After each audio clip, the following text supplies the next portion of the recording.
Hi, this is Dahi TV Korean Class 101. Enjoy watching and enjoy learning Korean. So welcome to Eps-Topik Lesson 6. For today's video, sasagutan lang natin ang 5 sample problems.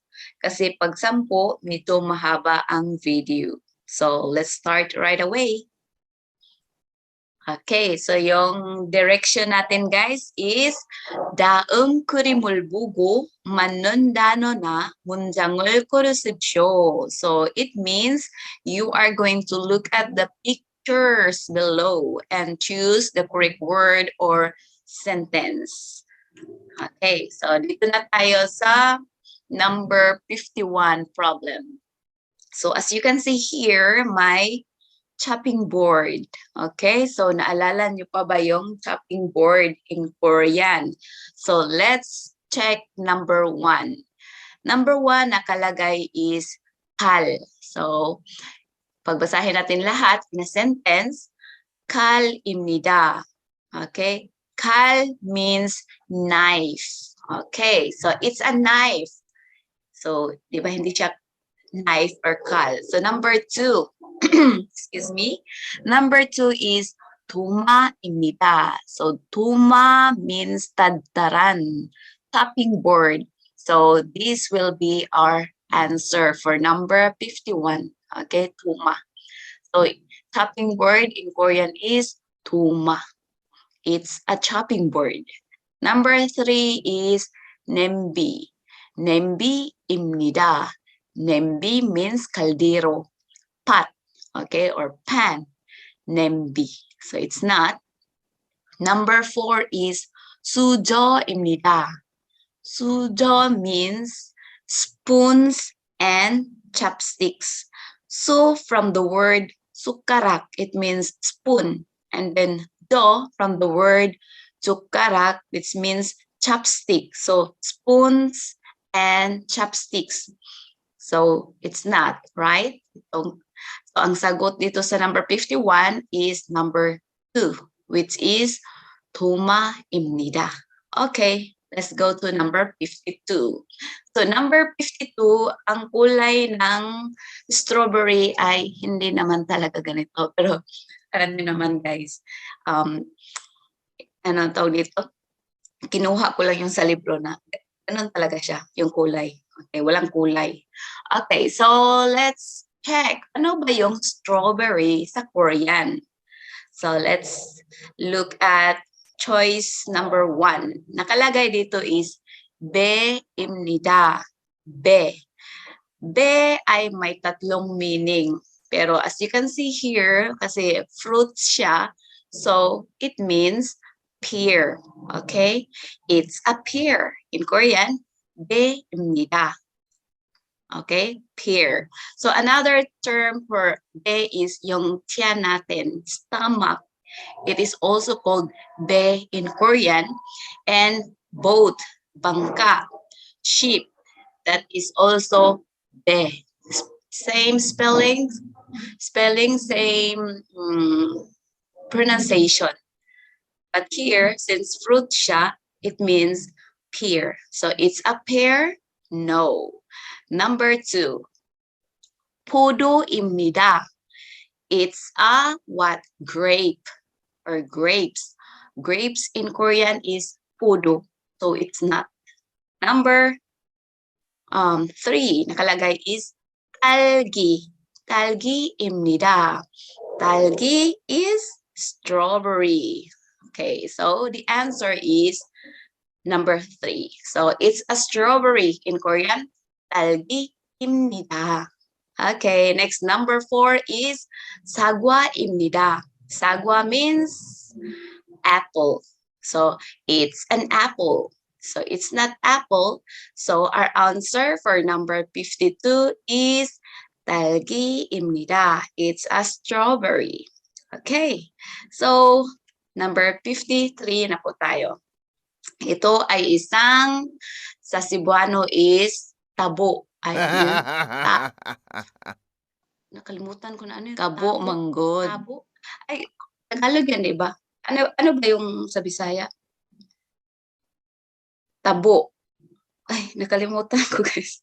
Basta yung alam ko sa Tagalog is tabo. So, let's check number 1.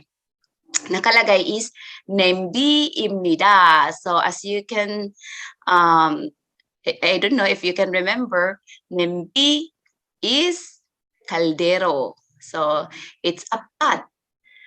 It's not. So, nembi, no. Number 2, tuma입니다. Tuma, naalala nyo pa ba? Tuma is chopping board. Okay, so chopping board. Next is number 3, 바가지. 바가지입니다. So what is 바가지? 바가지, yun na yun guys, tabo. Okay, so ito yung sagot sa number 3, 바가지입니다. So how about number 4? Nakalagay is baguni. Baguni입니다. Baguni in English, that is basket. It's a basket. So it's not a basket. It's what? Tabo. Okay, so the answer for number 53 is bagaji. Next, number 54. 54, ito yun. Kanina, di ba? Basket. So, basket, tingnan natin. Number 1. Number 1 nakalagay is 접시입니다. 접시. So, 접시, that is plato. Plate or plates. It's a plate. No. Number 2. 주머니입니다. 주머니입니다. 주머니 means pocket, bulsa. Okay, so it's not. And number 3 is bagaji입니다. Kanina, yung tabo. Okay. And the answer is number 4. Ano nakalagay? Baguni입니다. Baguni means basket. So it's a basket. Yes, the answer for number 54 is number 4. Okay, baguni입니다. It's a basket. Next, the last number, 55. Okay, so ito ay isang mask, right? So ano yung mask sa Korean? Let's check. Number 1, 모자입니다. Okay, moja. Moja means sombrero, kalo, hat, or cap. So it's not sombrero. Okay, so moja입니다. No. Number 2, 안경입니다. 안경 means eyeglasses. Okay, so eyeglasses, 안경입니다. So it's not. Number 3 is 귀마개. 귀마개. So what is, naalala nyo pa ba yung 귀 guys? 귀. 귀 means ear, dalunggan, tainga. Okay, so magi, it means tatakpan mo yung tenga mo. So 귀마개입니다. It means air muff. Okay, so it's not the answer. And number 4 is mask. Okay, it means mask. In Korean, mask. Mask입니다. So the answer for number 55 is number 4. Okay, so wag niyong kalimutan guys, yung mga natutunan natin sa Eps-Topik video ko. So malaking maitutulong yon sa exam nyo. So review tayo. This one is called mask. Okay, mask. And number 54 is bakuni. Baguni. Okay, baguni. Okay, it's a baguni. Okay, and we have tabo, which is bagaji. Bagaji입니다. And 52 is strawberry. In Korean is talgi. talgi입니다. And the last is chopping board, which is tuma입니다. Okay, so that's all for today, guys. I hope na hindi nyo makalimutan yung mga tinuro ko sa inyo. And see you sa lesson 7 natin, guys. Until here, thanks for watching and see you on my next video. Bye!